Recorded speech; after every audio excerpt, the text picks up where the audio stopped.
Hello there guys, welcome back to Linda's Space.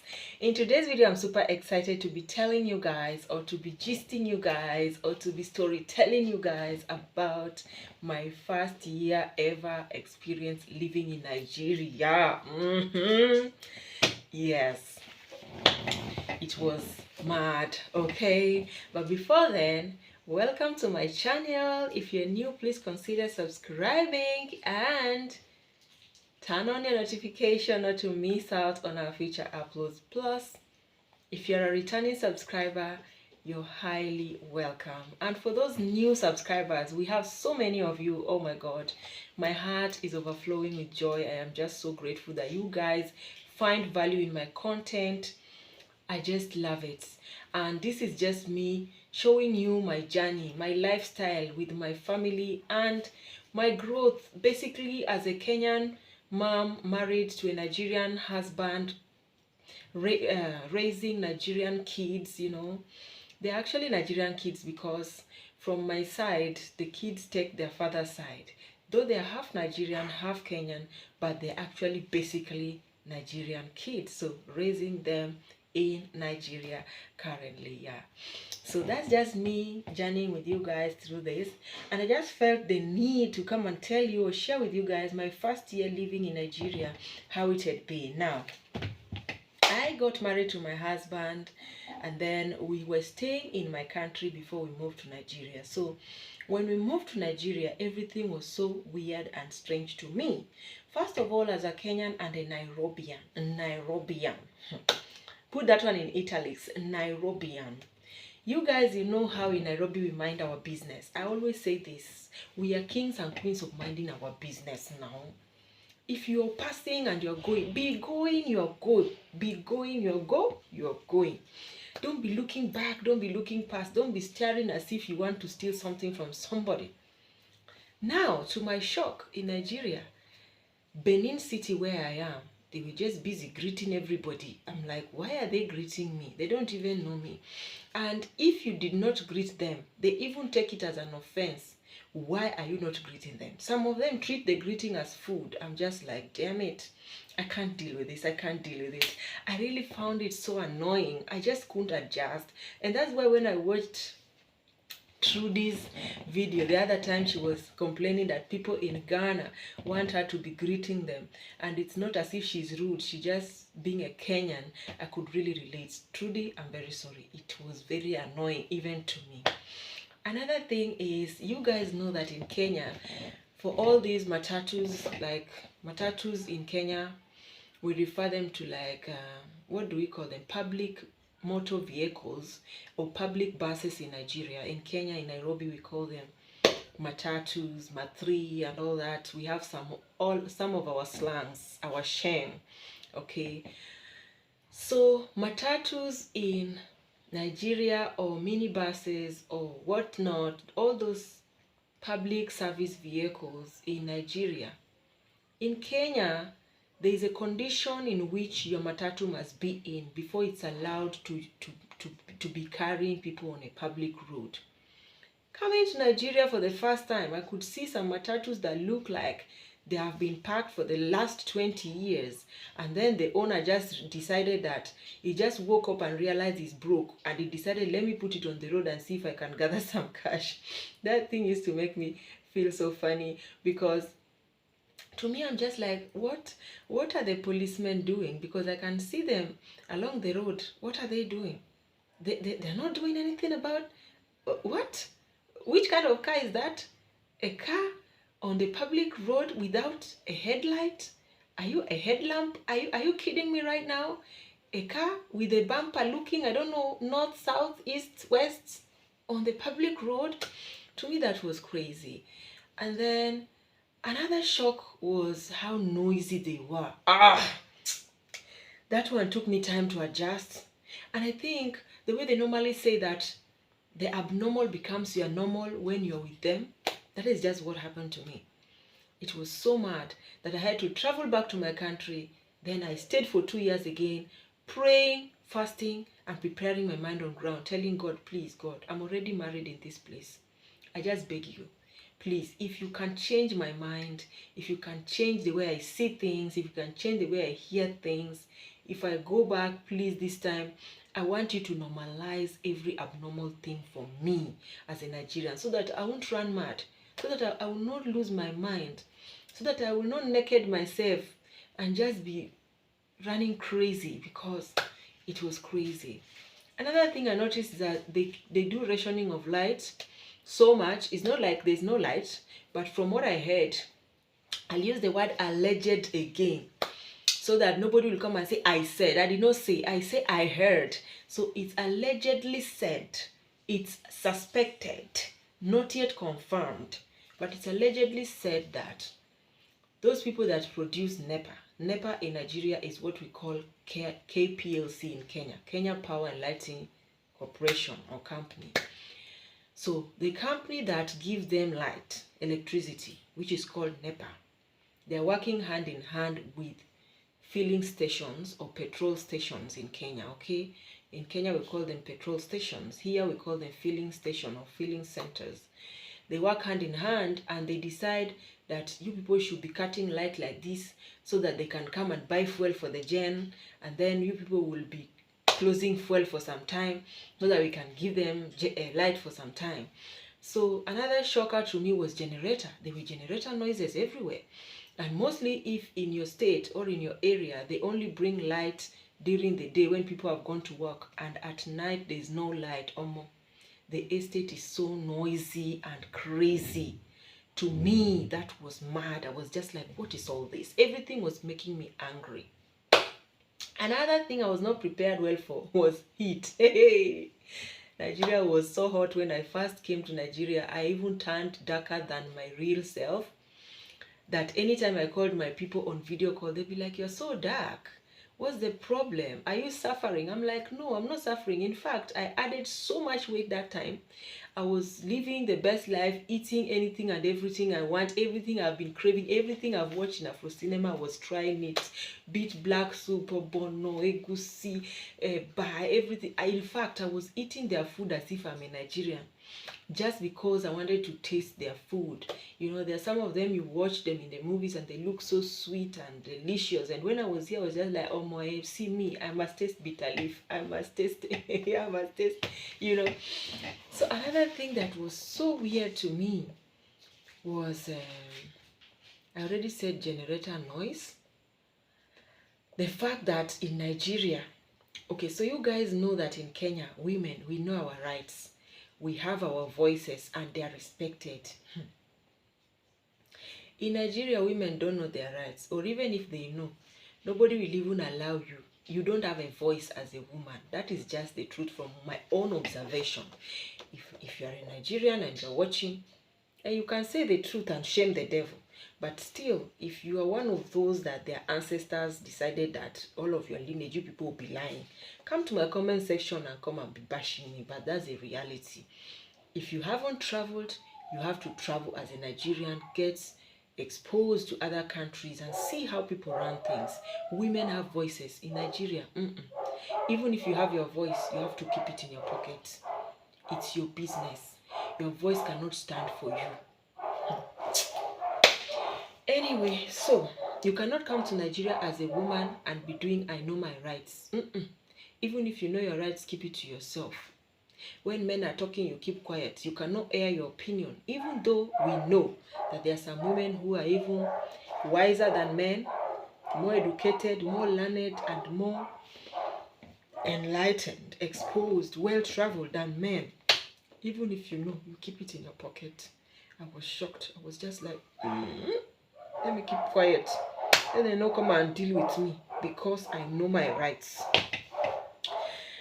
Another thing that I came across that was weird was the fact that in their hospitals, they just keep you waiting. Like, they just do a lot of rubbish, to be honest. Even in private hospitals, you can find that you people are queuing outside, waiting for somebody inside to attend to you people.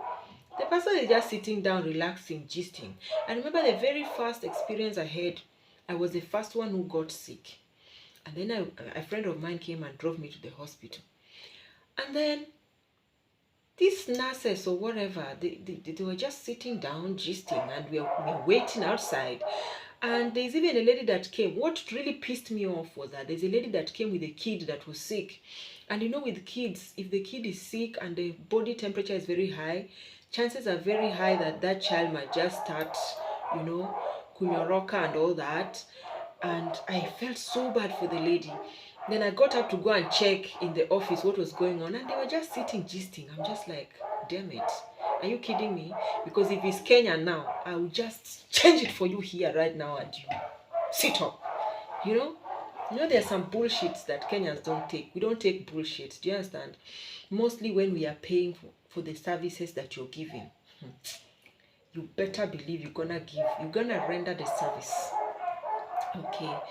Another thing is, I found it weird that if you go to the hospitals, there are some services of theirs that they can do a test for you, a blood test or mostly urinalysis test, and they will tell you to go and come back in 3 days. I'm like, okay. So the way toilet infections are very irritating.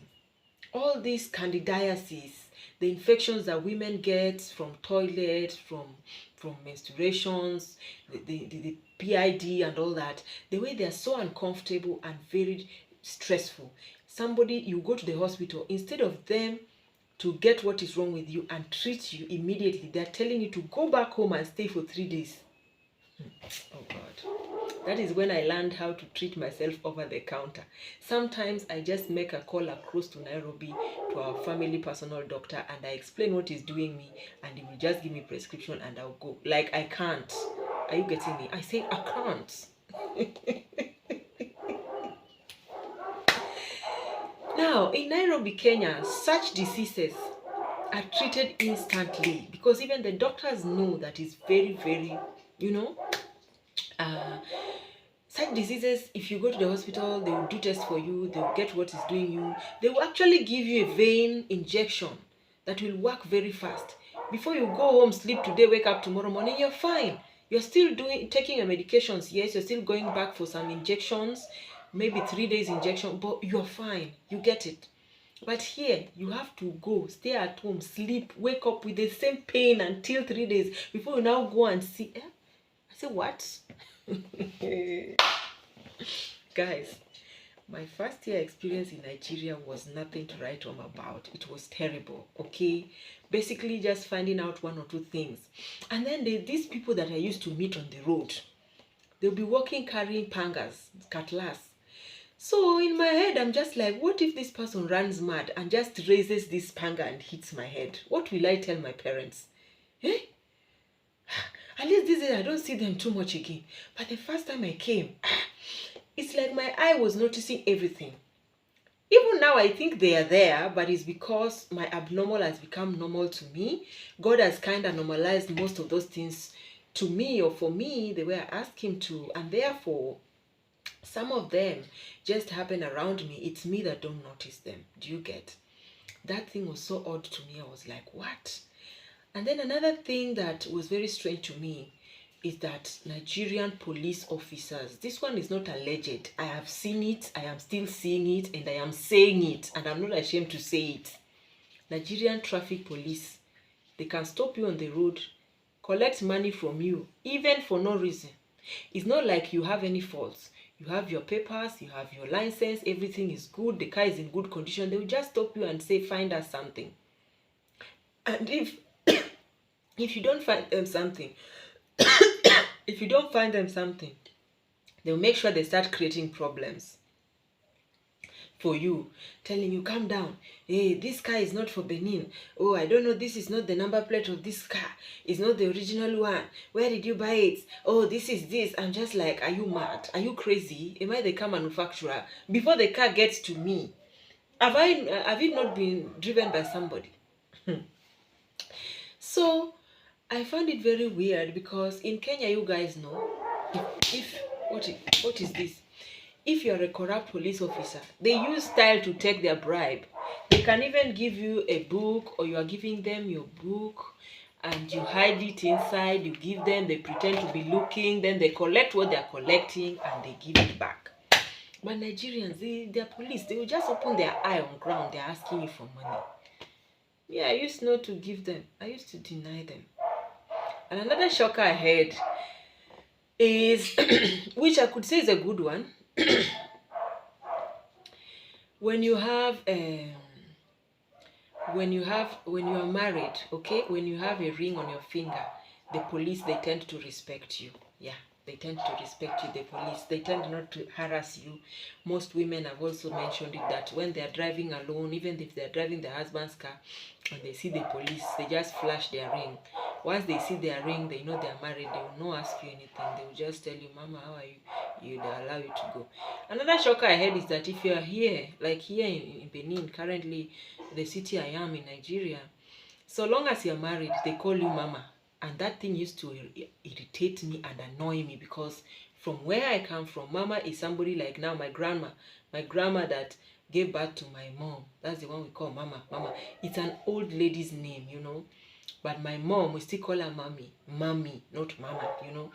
Even though Mama is Mommy in Swahili, but what I'm just saying, basically, in Kenya, you know, everybody is auntie. So far the person is not related to you.